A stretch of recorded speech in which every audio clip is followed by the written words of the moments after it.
the announcement from you guys on the DoD today on Turkey and the order of departures. If there was no specific threat, why do it now? I think it's very much a result of our ongoing assessment of security conditions there in Turkey and in recognition of the threat environment in Adana, specifically in southeastern Turkey from a regional perspective. So the why now is, I think, when you talk about the now, rather than talk about the now in terms of today or the last few hours, try to keep in mind that this was really a decision that was several weeks in the making in terms of assessing the security situation. But again, why now? Because, as you noted, the Secretary met with the Turkish Foreign Minister yesterday, yes, he and did. President Erdogan is due here in a day or two. I mean, if this could have just as easily been done last week or next week, it certainly appears like this was time to cause maximum embarrassment to senior leaders of your NATO ally, Turkey, who happened to be coming to town. I mean, you chose to do this smack dab in the middle of the foreign minister being here and the president arriving. Why? Why didn't you do it? Why was this chosen? The decision to do this, the timing of it, was completely considered independently of the nuclear security summit and the visit here to Washington by Turkish officials. Absolutely no connection to that whatsoever. This was done as it should be, based on the security threat and our concern about the safety for American citizens, whether they're government employees or not, in southeastern Turkey in particular.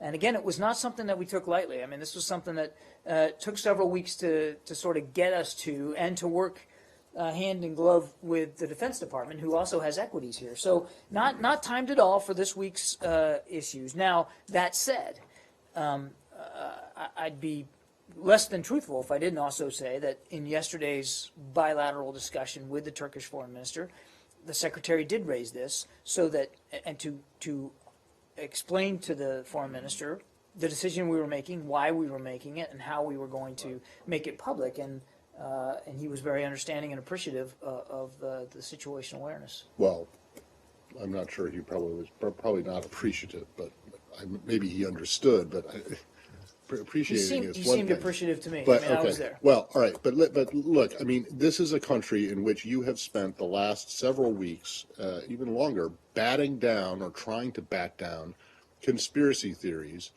that have ranged from, you guys knew about that because you put out the embassy warning for the warning for Ankara, that you knew in advance there was going to be an attack. The attacks in the press on your ambassador there, and yesterday's accusation that we're trying to overthrow the government. Yeah, exactly. And with all that, the brains in this building and the Pentagon decided that today, right just before President Erdogan visit, is the day to do something that you could have done last week, or the week before, or even next week. Is that? I can't dispute the conspiracy theorists that they might think that there was more to it than this. That this was some sort of. Want to dispute? I am. I mean, I can't dispute that there are people that think that way. All right.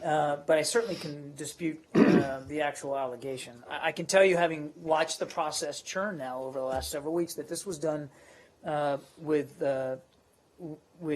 deep consideration and careful thought, and interagency communication. And again, this is not the kind of decision that we take lightly. We take it very seriously, and so therefore want to do it in an appropriate, measured, deliberate fashion, and also do it at what we believe is the right time, and we believe this is the right time to do this. Just to be clear, you said that Secretary Kerry did inform his Turkish counterpart yesterday. That's right. About the decision, and the Turkish foreign minister didn't have anything to say. He didn't mention the fact that, as Matt pointed out, President Erdogan was coming to Washington and that it could cause. No, as I said, Foreign Minister Cavusoglu was appreciative of the information, grateful that he was able to find out directly from Secretary Kerry and to hear the Secretary's explanation of why we were making this decision, and it was a very cordial discussion in that regard.